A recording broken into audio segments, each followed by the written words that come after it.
الحمد لله نحمده ونستعينه ونستغفره ونؤمن به ونتوكل عليه ونعوذ بالله من شرور أنفسنا ومن سيئات أعمالنا من يهده الله فلا مضل له ومن يضلله فلا هادي له ونشهد أن لا إله إلا الله وحده لا شريك له ونشهد أن سيدنا ومولانا محمدا عبده ورسوله أما بعد فأعوذ بالله من الشيطان الرجيم بسم الله الرحمن الرحيم يوصيكم الله في أولادكم قال النبي صلى الله عليه وسلم كلكم راع وكلكم مسؤول عن رعيته صدق الله العظيم وصدق رسوله النبي الكريم ونحن على ذلك لمن الشاهدين والشاكرين والحمد لله رب العالمين. Remercions Allah tabaraka wa ta'ala, le clément miséricordieux, de nous avoir donné le tawfiq de nous réunir dans la Masjid Mubarak de Saint-Louis en ce jour du mois de Ramadan pour parler et écouter ces paroles sacrées, les paroles de notre bien-aimé prophète Mohammed Mustafa sallallahu alayhi wa sallam. Le thème que nous allons aborder et le sujet que nous allons aborder aujourd'hui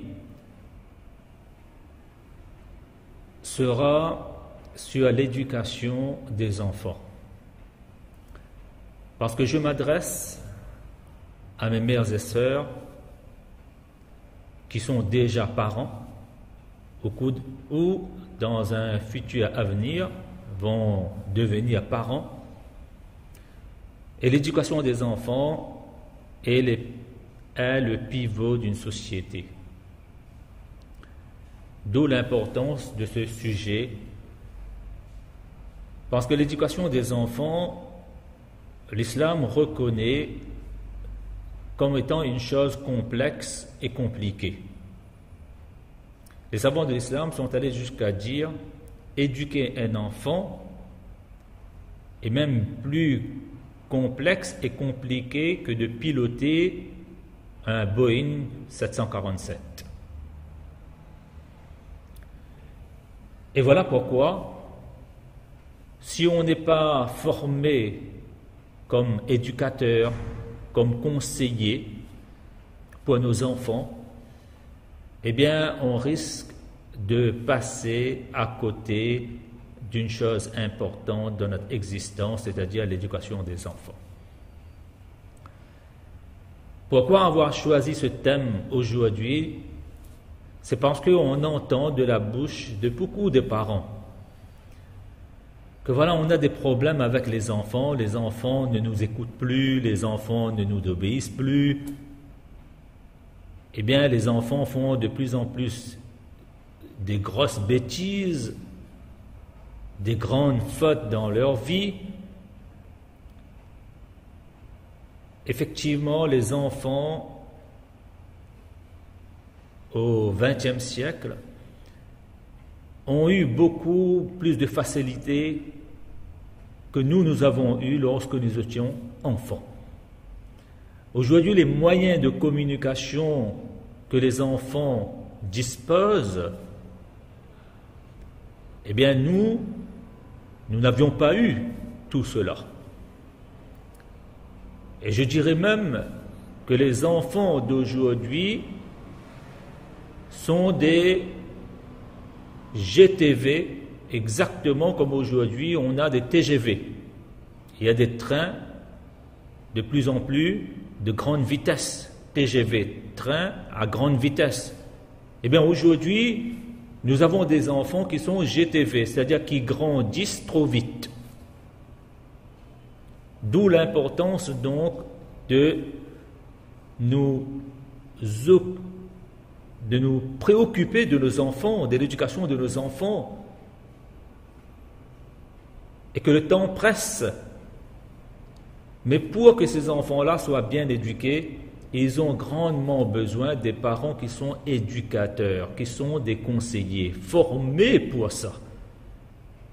Ils n'ont pas besoin des parents qui soient des bourreaux ou encore des juges qui sont là pour les critiquer. Et ces enfants-là ont besoin d'être éduqués lorsqu'ils sont petits. Il ne faut surtout pas attendre que ces enfants-là grandissent pour les éduquer, ce sera trop tard. Il faut les éduquer lorsqu'ils sont petits. Pourquoi? Parce que si en tant que petits ils ne seront pas éduqués, eh bien c'est comme exactement qu'une personne est en train de construire un mur et dès la fondation même, le mur est déjà tort. Eh bien ce mur-là, on peut le monter, quelle que soit sa hauteur, il finira par être tort.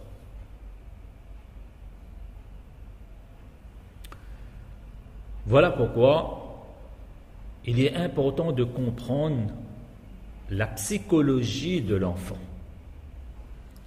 Un enfant, il agit toujours pour faire plaisir aux autres, et plus particulièrement aux parents. Voilà pourquoi dans l'éducation de nos enfants, en tant que parents, nous devrions avoir une attitude intelligente et avoir une méthode appropriée. Par exemple, de dire à nos enfants, si tu fais cela, je serai contente. Si tu fais telle chose, telle bonne chose, je te donnerai un cadeau. Ou encore, je ferai dua pour toi après chaque namaz, après chaque salat. Même lors de ma salat de tahajjud, je ferai dua pour toi. Parce que les enfants, Allah tabaraka wa ta'ala les a créés ainsi, eh bien, ils aiment faire plaisir aux autres lorsque les autres sont là pour les encourager, pour les complimenter. Eh bien, ils sont prêts à faire même des miracles. Voilà pourquoi il faut comprendre l'enfant, mais il faut que nous aussi nous comprenions notre responsabilité. Dans le hadith qu'on vient de lire devant vous, Rasulullah sallallahu alayhi wa sallam dit kullukum ra'in wa kullukum mas'ulun an ra'iyatihi. Vous êtes tous responsables et vous serez interrogés à propos de votre troupeau, des gens qui étaient à votre charge, plus particulièrement nous en tant que parents, ceux qui sont à notre charge, eh bien ce sont nos enfants. De comprendre notre responsabilité, que nous ne sommes pas seulement responsables de l'éducation ou encore de nourrir le corps de l'enfant, mais aussi de l'éducation de l'âme de notre enfant, parce que notre enfant n'a pas seulement un corps, mais il a un corps plus une âme. Il faudra s'occuper des deux.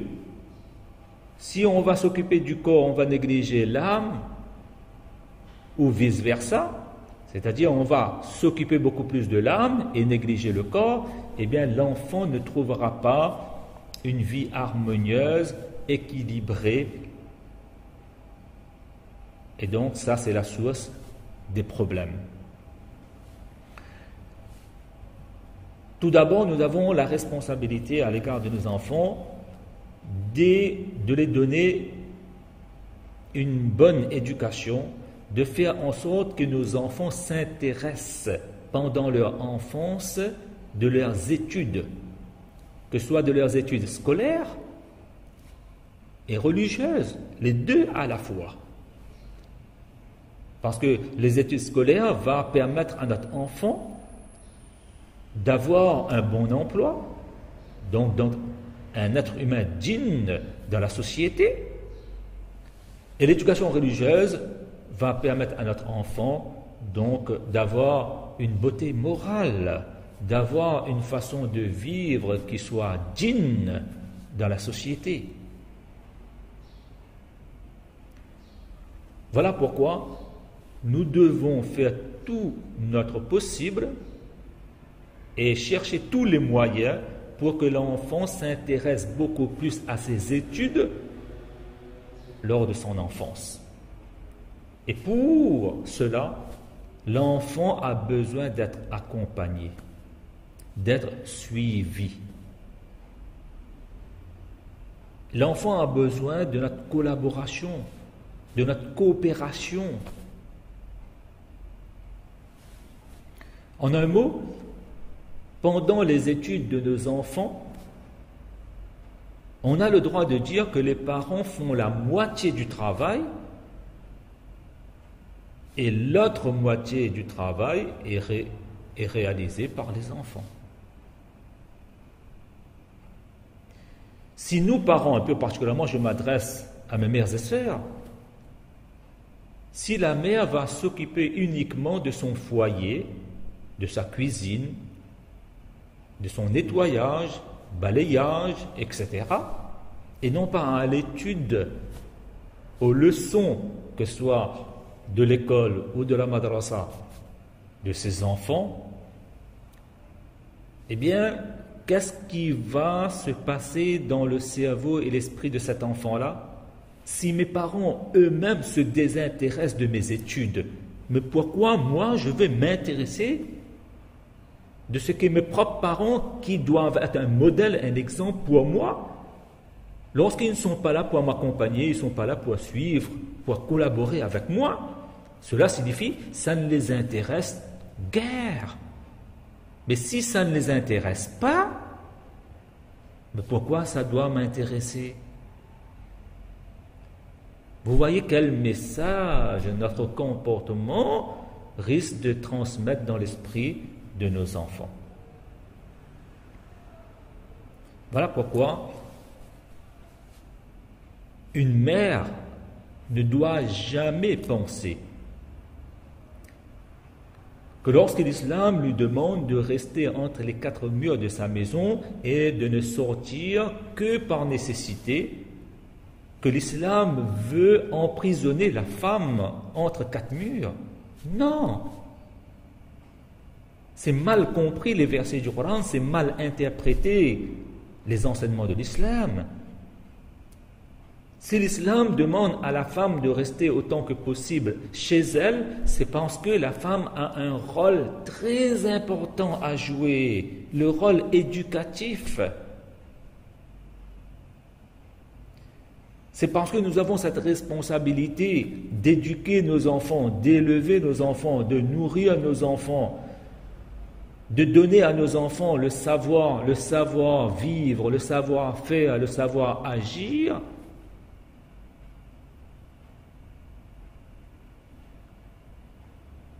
Eh bien, Allah tabaraka wa ta'ala nous demande de rester à la maison. Parce que la maison est une usine où on ne produit pas du plastique, un appareil quelconque, une machine quelconque ou encore du fer. Mais la maison, le foyer, c'est l'usine qui produit l'être humain. Voilà pourquoi Allah tabaraka wa ta'ala a fait en sorte que c'est la mère qui porte l'enfant, c'est la mère qui met au monde l'enfant, parce que c'est sa responsabilité d'éduquer, de nourrir, d'éduquer l'âme de l'enfant et de nourrir le corps de l'enfant. Si le prophète sallallahu alayhi wa sallam est allé accorder ce privilège à la femme en disant que le paradis des enfants se trouve sous les pieds de sa mère, de leur mère. Si Allah tabaraka wa ta'ala a accordé ce privilège-là à la mère, c'est parce que la mère a une grande responsabilité, a un rôle très important à jouer dans son foyer et dans sa maison. Voilà pourquoi un enfant apprend plus et influencé beaucoup plus par la mère que par le père. À l'époque du prophète sallallahu alayhi wa sallam, il y avait une femme qui s'appelait Sulaym. Elle était mariée avec un certain Malik. Lorsque le prophète sallallahu alayhi wa sallam a commencé à propager l'islam à Makkatul Mukarrama, eh bien Malik était en voyage d'affaires ou commercial, je ne sais quoi, mais il était absent. Alors Sulaym, elle a eu l'occasion,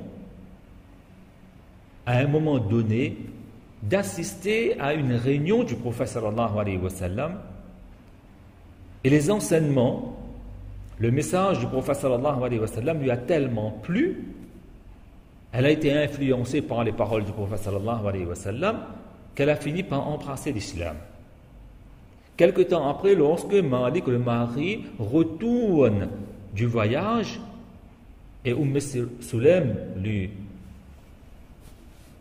dit que voilà, j'ai embrassé l'islam. Alors le mari se met en colère en lui disant que voilà, j'étais en voyage et tu as décidé d'une chose en mon absence, tu as précipité les choses. Donc le mari s'est mis en colère contre sa femme, Sulaym. Alors la femme lui a dit dans ce sens que, écoute, ce n'est pas de la précipitation, c'était une question de vie ou de mort. Pour moi, embrasser l'islam, il fallait embrasser parce que je ne sais pas quand est-ce que je vais mourir. Et j'avais eu cette peur-là, que si je meurs et que je n'ai pas encore embrassé l'islam, je risque de tout perdre. Voilà pourquoi, même en ton absence, j'avais pris cette décision. Alors au moment de la discussion, il y a le petit-fils, c'est-à-dire leur fils, Anas radiyallahu ta'ala anhu, qui apparaît lors de la discussion. Alors le père, il demande à son fils, que Anas, toi là, tu dois suivre l'exemple de ton père. Tu ne vas pas accepter l'islam. Tu vas agir contrairement à ta mère. Et la mère dit à l'enfant que voilà, ben non, toi tu dois accepter la vérité et non pas la fausseté. Tu ne vas pas te prosterner devant un autre qu'Allah subhanahu wa ta'ala. Tu connais donc la vérité. Moi, en tant que mère, j'ai accepté la vérité. Et moi je te demande, je te recommande même de faire le bon choix.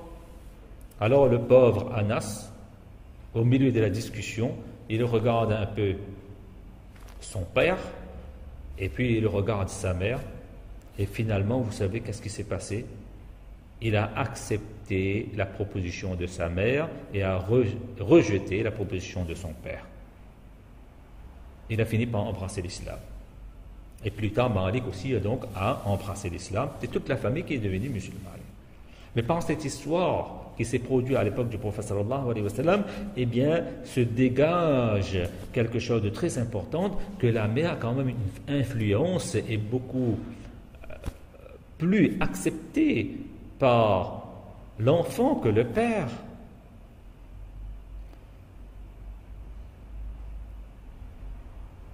D'ailleurs, ça, on le voit, que si la maman, à l'intérieur du foyer, a une bonne moralité, elle a une bonne conduite, des bonnes manières, eh bien, les enfants qui naissent dans cette maison-là finissent par devenir bons et des gens dignes de la société.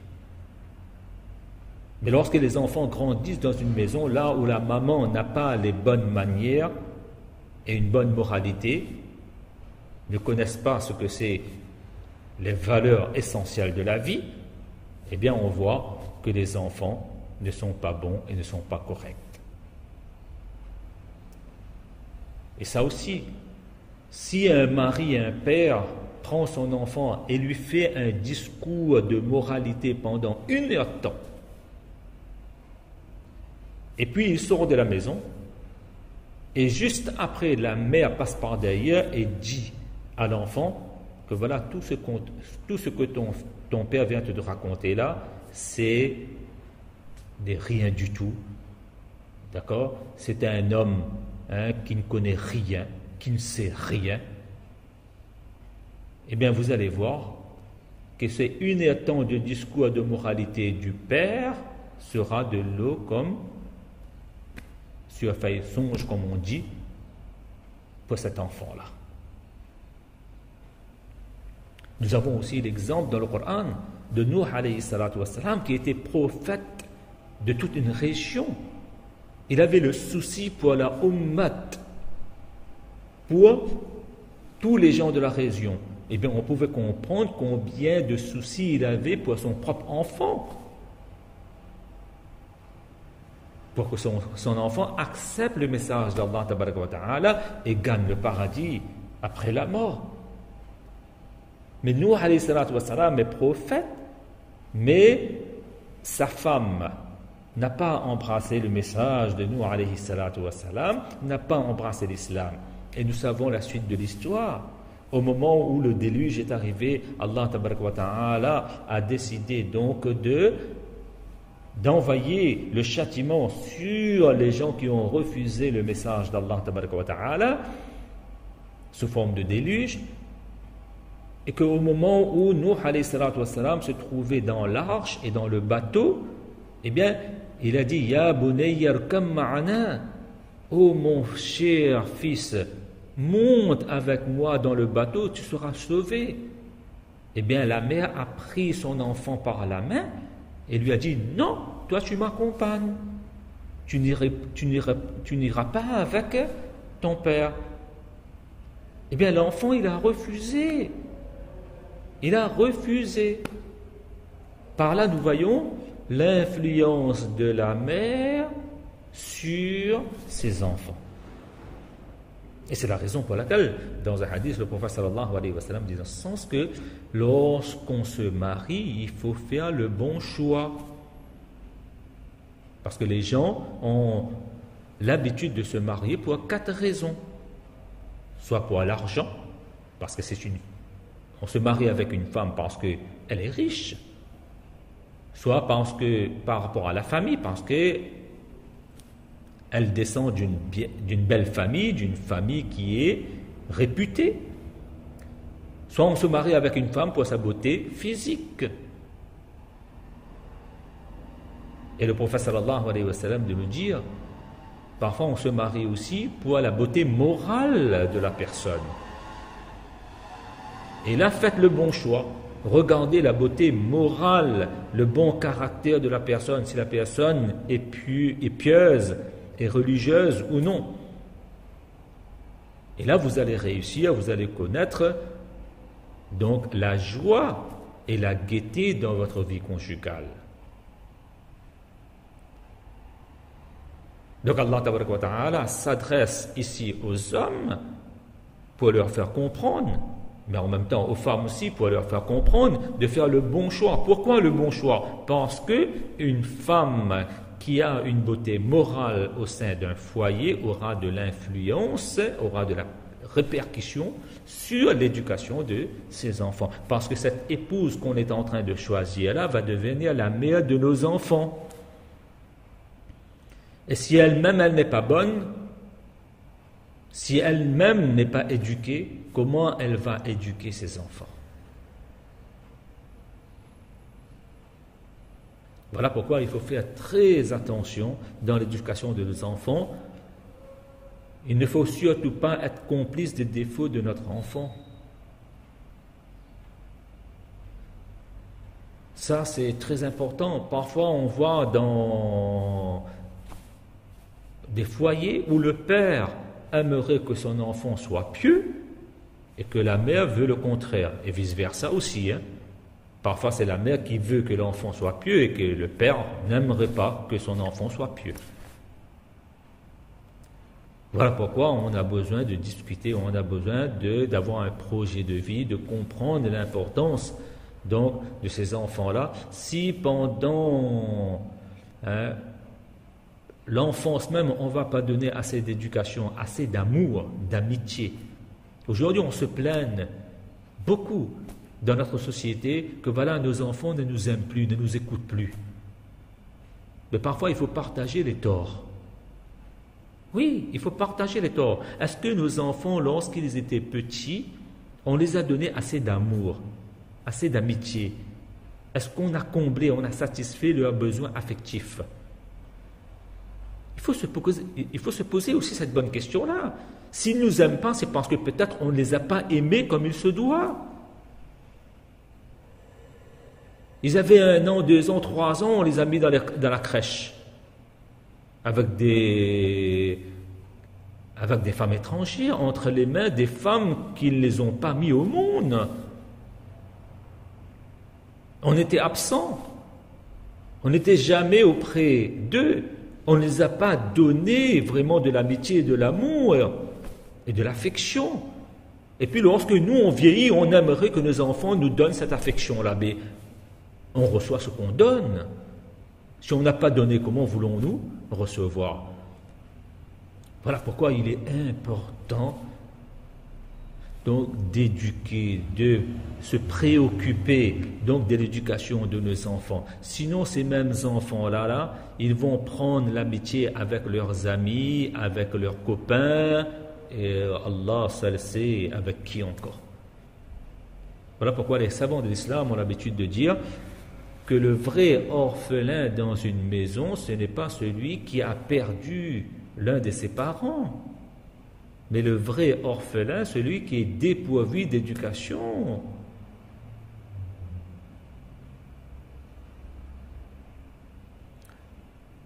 Mais malheureusement, parfois, c'est soit le père, soit la mère qui n'est pas formé pour éduquer les enfants. Souvent c'est comme ça, c'est que c'est la maman qui n'est pas formée pour éduquer, et le père, il n'a pas du temps même lui. Il est tellement préoccupé avec ses amis, ses copains, etc., qu'il n'a pas du temps même à donner à son enfant. Malheureusement, c'est comme ça. Et vous savez, il y a notre ennemi déclaré qu'on appelle Shaitan. Lui, il veut ruiner notre vie conjugale, il veut ruiner notre vie familiale. Souvent, qu'est-ce qui se passe? Tant que le couple n'a pas d'enfant, tout va bien. Il y a dialogue, il y a communication, on se voit, etc. Tout passe bien. Mais une fois qu'on commence à avoir des enfants, c'est là le problème commence à s'installer dans le couple. Après avoir eu des enfants, le couple se met à se disputer, à se quereller. Et le comble, c'est quoi? C'est parfois, souvent, on se dispute, on se querelle, on est en train de se bagarrer, de crier l'un sur l'autre devant les enfants spectateurs et nous acteurs. Et on ne se rend même pas compte que notre comportement a valeur de message dans l'esprit des enfants. Voilà pourquoi, une fois qu'on a des enfants, il faut agir intelligemment et de façon raisonnable. Et surtout, se montrer patient devant le défaut de l'autre, devant les erreurs de l'autre. Comme parfois il nous arrive dans notre vie courante de se montrer très patient devant un malade mental qui insulte parfois nos parents, qui ont des comportements un peu bizarres, ou bien devant une vieille personne qui agit comme un enfant. Parfois il fait des choses qui sont vraiment désagréables. Mais on arrive à supporter les insultes, le mauvais comportement d'un malade mental ou encore d'un vieux. Mais pourquoi on n'arrive pas à faire preuve de patience, de douceur, de tendresse à l'égard de notre conjoint ou conjointe lorsqu'il y a une erreur, lorsqu'il y a une faute?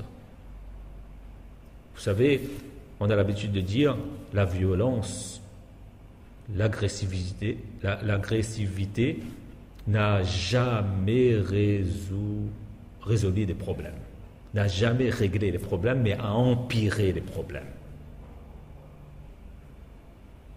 C'est avec la douceur, c'est avec la tendresse, avec la diplomatie, avec l'intelligence qu'on résout les problèmes et qu'on règle les problèmes. Voilà pourquoi il est important aussi dans l'éducation des enfants que chaque conjoint montre l'importance de l'autre au regard et aux yeux de l'enfant.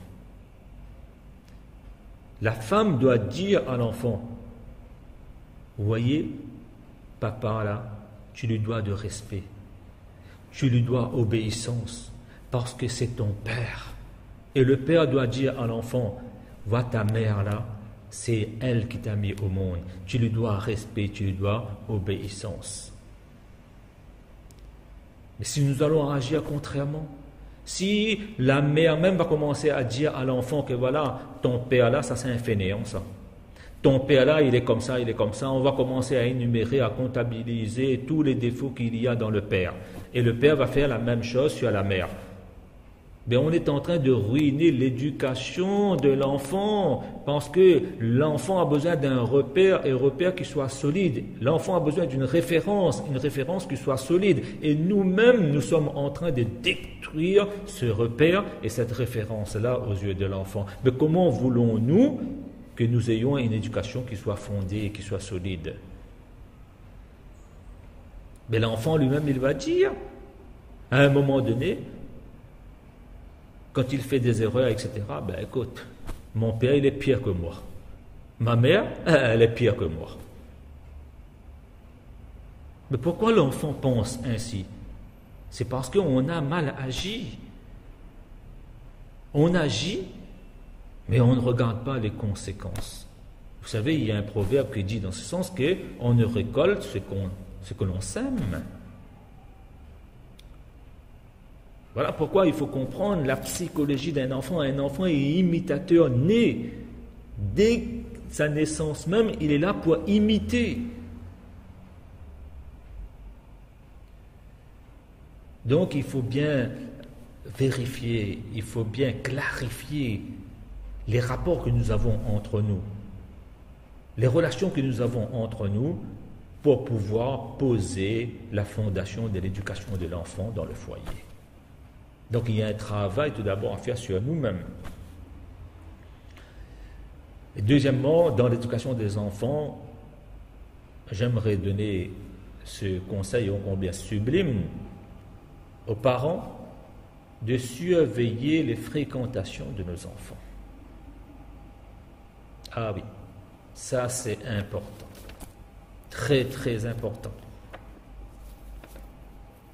On a l'habitude de dire que tout le monde mérite d'être salué, tout le monde mérite d'être visité, tout le monde mérite qu'on lui parle, on converse avec lui, mais pas tout le monde mérite d'être fréquenté. Il y a un proverbe très connu, dis-moi qui tu fréquentes et je te dirai qui tu es. Ce proverbe-là n'est autre que le sens d'un hadith du prophète sallallahu alayhi wa sallam qui dit dans le sens qu'al-mar'u ala dini khalilihi, que l'homme ne fait que suivre les principes de son ami. Imam Ghazali rahmatullah alayhi est allé jusqu'à dire que la mauvaise compagnie et la mauvaise fréquentation est pire qu'un serpent venimeux qui a un venin mortel. C'est pire qu'une vipère, une vipère. Pourquoi? Et Imam Ghazali rahmatullah alayhi nous donne la raison en disant que pas un serpent au venin mortel, eh bien ce venin-là, si on est mordu par ce genre de serpent-là, eh bien ce venin mortel-là risque de tuer notre corps, qui à un moment donné va mourir même. Mais par contre, la mauvaise compagnie risque de tuer l'âme, qui elle va rester éternelle après la mort. Imam Ghazali est allé encore plus loin en disant que la mauvaise compagnie, la mauvaise fréquentation est même pire que le shaitan. Parfois on peut se demander la question, quoi? La mauvaise compagnie est même pire que shaitan, shaitan qui a été considéré dans le Coran comme adouwan mubina, comme notre ennemi déclaré numéro 1. Eh bien il a raison. Parce que le shaitan là, il ne fait que nous suggérer des mauvaises pensées, l'envie de faire le péché. de désobéir à Allah subhanahu wa ta'ala, il ne peut pas faire plus que ça. Mais par contre, un mauvais ami, eh bien lui, non seulement il nous donne l'envie de faire le péché, mais parfois il prend même notre main. Il nous met même dans sa voiture pour nous emmener dans le lieu là où il y a toutes sortes de péchés et désobéissances d'Allah subhanahu wa ta'ala. Voilà pourquoi on a le droit de dire que la mauvaise compagnie est pire que Shaitan. Donc voilà pourquoi il faut bien surveiller les fréquentations de nos enfants. Ça fait partie de notre responsabilité, parce qu'avoir un enfant, c'est une joie, ça procure une joie, une gaieté, mais avoir un enfant pieux procure double joie et double gaieté. Et un des défauts que les savants de l'islam nous demandent de corriger chez notre enfant, c'est d'accepter tous les défauts de notre enfant, mais de lui dire de façon catégorique et de façon ferme que je ne peux pas admettre et je ne peux pas accepter et tolérer le mensonge de ta bouche.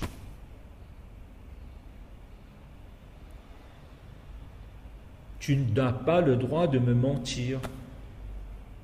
Tu peux faire une erreur quelconque, mais mentir, ça je ne vais pas. Ça je ne tolère pas. Dans un hadith, le prophète sallallahu alayhi wa sallam, lui-même il a dit dans ce sens qu'un musulman peut posséder toutes sortes de défauts, sauf le mensonge. Pourquoi? Parce que le mensonge mène à l'hypocrisie, qui est la pire des situations qu'un musulman peut connaître sur terre. Voilà, toujours donner une image négative du mensonge et d'arriver par tous les moyens possibles de convaincre son enfant que le mensonge finira par être dévoilé. Donc, mentir ne sert à rien. C'est quelque chose qui est inutile. À un moment donné, on va connaître la vérité. Mais pourquoi ne pas dire la vérité dès le départ même? Donc de faire en sorte que notre enfant adopte comme principe de vie dire la vérité et éviter le mensonge. Parce que le mensonge, ce n'est pas un péché, mais c'est la cause de plusieurs autres péchés et c'est la source même de tous les péchés. Même si notre enfant, il lui arrive de faire une erreur ou bien une faute quelconque, alors on va lui dire que tu me dis la vérité, ne me mens pas. Et si l'enfant nous dit la vérité, alors à ce moment-là, ce n'est pas la peine de s'exploser sur, ou bien de s'éclater sur notre enfant. Pas du tout. Mais d'aller avec diplomatie, de façon intelligente, et de lui dire que voilà, comme tu m'as dit la vérité sur ton erreur et ta faute, eh bien tu mérites d'être pardonné.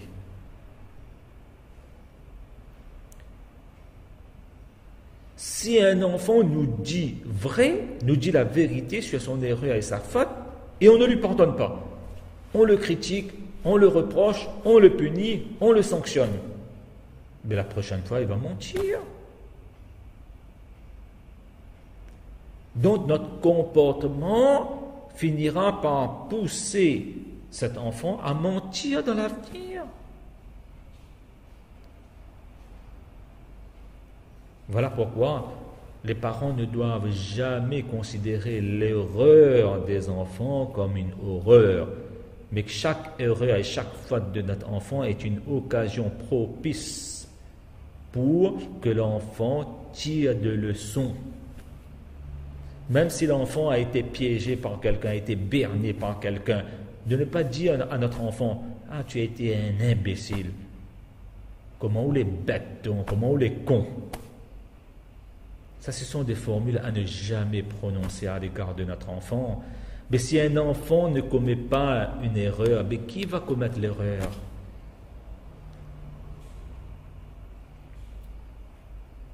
Parce que si on va lui adresser ce genre de qualificatif péjoratif, imbécile, bête, etc., on est en train de l'enterrer vivant.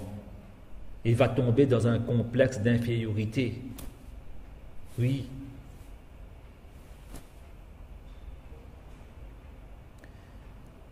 Et il y a une autre chose que j'aimerais attirer votre attention dans l'éducation des enfants, c'est de toujours responsabiliser les enfants et jamais culpabiliser les enfants. D'en faire la devise de notre vie et un principe de vie. Responsabilisons les enfants. Plus particulièrement, je donne quelques exemples là, de donner responsabilité à nos enfants au sein même de notre foyer, de dire à nos enfants, voilà, lorsque tu te réveilles le matin, eh bien tu arranges le lit.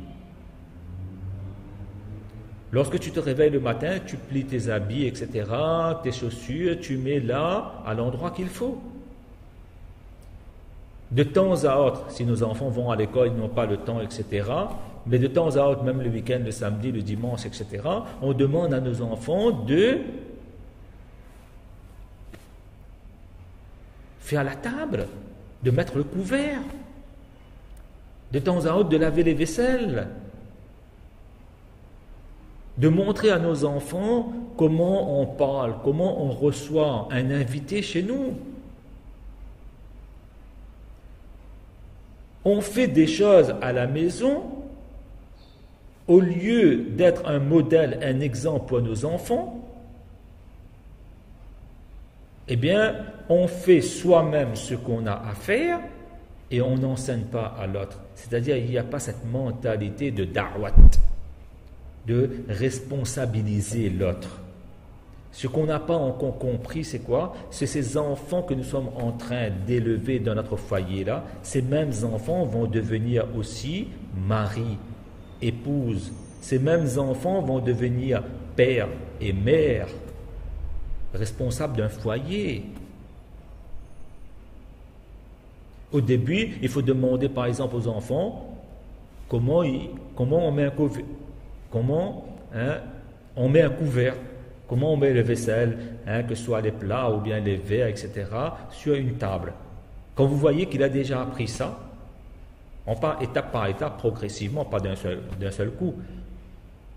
Eh bien, lorsque nous, on est en train de cuisiner, on appelle notre enfant, que regarde comment je cuisine moi, comment je prépare ce plat-là, comment je prépare le riz, comment je prépare la nourriture.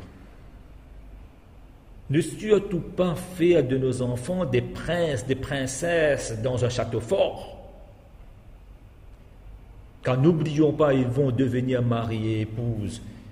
Ils auront la responsabilité d'entretenir un foyer demain, de faire comprendre à nos enfants que le khidmat, s'occuper de son foyer, de sa cuisine, etc., tout ça, c'est azmat.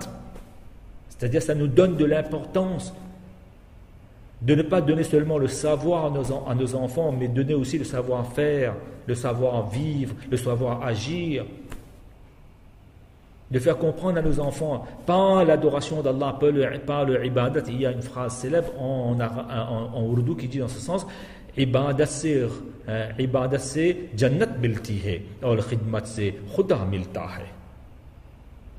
Faire comprendre à nos enfants, par l'adoration d'Allah, par le ibadat d'Allah, tabaraka wa ta'ala, on gagnera le paradis, incha'Allah. Mais par le khidmat, se mettre au service des autres, on gagne Allah, tabaraka wa ta'ala, le Créateur lui-même, de citer les bienfaits qu'il y a à faire les tâches ménagères, à faire ce qu'il y a à faire dans un foyer. Souvent, les problèmes de couple, c'est parce que on a donné seulement le savoir, l'étude, jusqu'à 18 ans. Et quelques années, même pas une année après, donc l'enfant se marie. Mais il sait quoi faire à l'école, mais il ne sait pas quoi faire dans le foyer. Le riz même, il n'a pas fait cuire. Repas même, il ne connaît pas mettre. Marmite même, il ne connaît pas comment il faut mettre sur le feu. Il le fout, même je me demande s'il allume le feu. Parfois. Et là, on est en train de se marier. Parler de mariage. Donc voilà pourquoi il est important de responsabiliser nos enfants dans les tâches, les rôles, à tour de rôle bien sûr. Hein? Et chaque fois l'enfant arrive à faire quelque chose dans la maison là, il faut le complimenter. Ah, je suis content. Ah, tu as fait telle chose. Ah, tu es vraiment quelqu'un qui est capable de faire des choses, toi.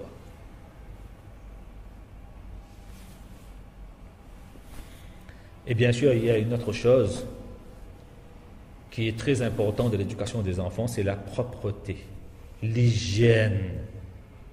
Il faut apprendre à nos enfants l'hygiène du corps, des dents, comment il faut brosser. On croit que l'enfant là, on dit à l'enfant, allez, il faut que tu te brosses les dents. Mais on n'a jamais montré à l'enfant comment il faut brosser les dents. Les ongles, il faut couper les ongles des mains, des pieds. Comment il faut peigner ses cheveux, comment entretenir ses cheveux. Quel genre d'habit il faut mettre propre. Et que tous les jours il faut prendre le bain. Et de faire comprendre à nos enfants que le satar, c'est-à-dire les parties cachées là, il ne faut jamais découvrir. Il faut jamais découvrir notre satar, nos parties cachées devant un étranger. Que les enfants comprennent l'importance de cela. Ça c'est à nous, nous parents, nous devons donner cette éducation-là. Si nous n'allons pas donner, ce sont les autres qui vont donner et ils vont donner la fausse éducation. De même, quel langage tenir? Lorsque tu t'adresses à un copain, une copine, alors tu dis tu. Mais quand c'est une personne qui est plus âgée, il faut dire vous. Lorsque tu rencontres quelqu'un, tu vois quelqu'un, alors à ce moment-là, la première chose que tu dois dire, c'est assalamu alaykum. Si c'est un non-musulman, tu dis salut, bonjour. Lorsque quelqu'un te donne quelque chose, eh bien un non-musulman, tu dis merci. À un musulman, tu dis jazakumullahu khayra. Ça, ce sont des choses parfois banales, mais on croit que l'enfant là, mais il connaît. Mais il ne connaît pas rien. L'enfant là, un enfant là, il est immature. Un enfant là, il manque d'expérience. Son cerveau est encore en développement. Donc voilà pourquoi un enfant là, il a besoin d'être éduqué.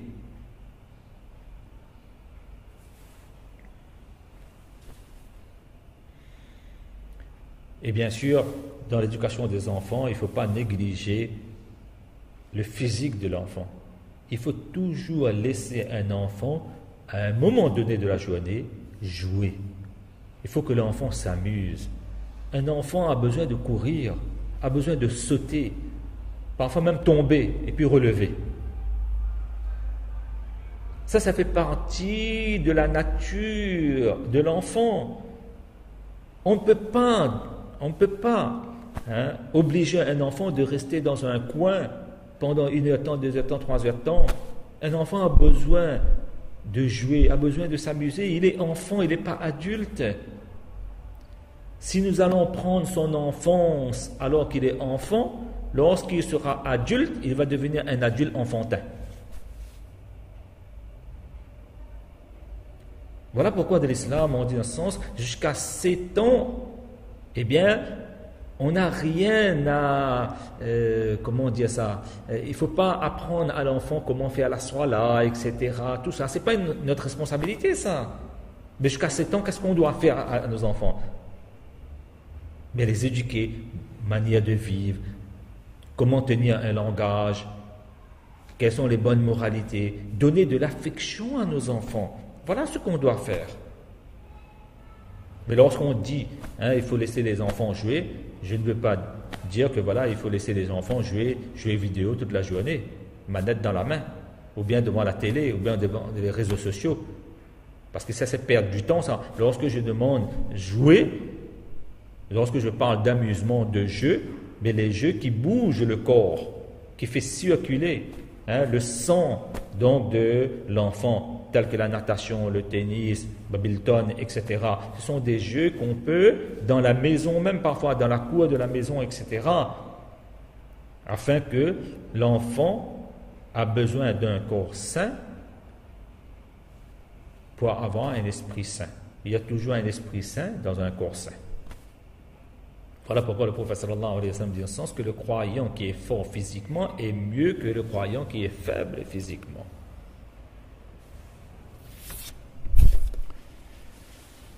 Voilà donc quelques conseils qu'on a voulu donc vous partager et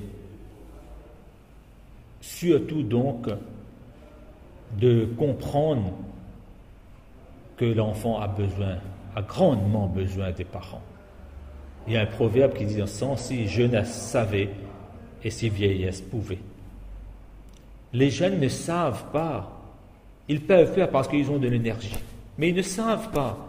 Et le vieux là, il connaît tout, mais seulement il ne peut plus faire.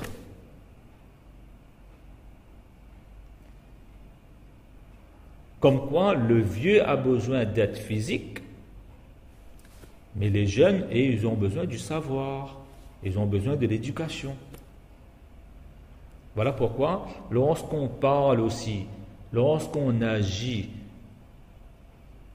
lorsqu'on pense d'un enfant, il faut penser, parler, agir en fonction de sa maturité. S'il a 2 ans, il faut comprendre qu'il a 2 ans. Il ne faut jamais dire et jamais croire, jamais penser qu'un enfant de 2 ans, il a déjà 10 ans. On ne parle pas avec un enfant qui a 2 ans comme un enfant qui a 10 ans. Ce n'est pas la même méthode. Ce n'est pas la même attitude qu'il faut adopter. Et surtout, je terminerai sur ce dernier conseil-là, que lorsqu'il y a un conflit entre les enfants, il ne faut jamais accuser un enfant sans avoir mené une enquête. Parce que si on n'a pas vérifié qui a tort, qui a raison, et l'on est en train de culpabiliser celui qui avait raison, eh bien vous savez, l'enfant va prendre ça comme une injustice. Et le reproche qu'on va lui faire là ne sera pas constructif, ne sera pas instructif, mais va devenir comme du bruit à ses oreilles. Même demain, lorsque vous allez lui parler là, il ne va pas tenir compte. Vous êtes en train de faire de bruit là, il n'est pas en train de vous écouter là. Parce qu'à chaque fois, il a raison et vous dites qu'il a tort. Donc tout d'abord, il fait chercher le coupable. Et une fois qu'il reconnaît sa culpabilité, alors à ce moment-là, de lui demander, allez-y, tu vas t'excuser auprès de l'autre. Oui, tu t'excuses, tu demandes pardon. Ça aussi, ce sont des choses donc qu'il faut tenir compte de l'éducation donc des enfants. Donc voilà, on a fait un peu le tour des principes fondamentaux dans la façon d'éduquer nos enfants. Qu'Allah tabaraka wa ta'ala fasse que ces quelques conseils soient précieux pour chacun d'entre nous. Et n'oublions surtout pas, après chaque salat faraz, de faire ce doigt-là, de l'apprendre, qui se trouve au 19e sipara. C'est un doigt exceptionnel pour qu'Allah tabaraka wa ta'ala nous accorde des enfants dociles, obéissants et fraîcheurs de nos yeux, Inch'Allah. ربنا هب لنا من أزواجنا وذرياتنا قرة أعين وجعلنا للمتقين إماما. Je conseille à tous parents de lire au moins une fois ce doigt-là après chaque namaz faraz, parce qu'après chaque namaz faraz, Allah tabaraka wa ta'ala accepte les doigts. Ce doigt signifie, oh Allah tabaraka wa ta'ala, accorde-nous des conjoints, c'est-à-dire mari ou femme, et des enfants qui soient à la fraîcheur de nos yeux, et fais de nous, pour nos conjoints et pour nos enfants, des modèles et des exemples. Voilà quelle est la traduction de ce doigt-là. Donc Allah tabaraka wa ta'ala accorde à chacun d'entre nous le tawfiq de mettre en pratique. Wa akhiru da'wana alhamdulillahi rabbil alamin.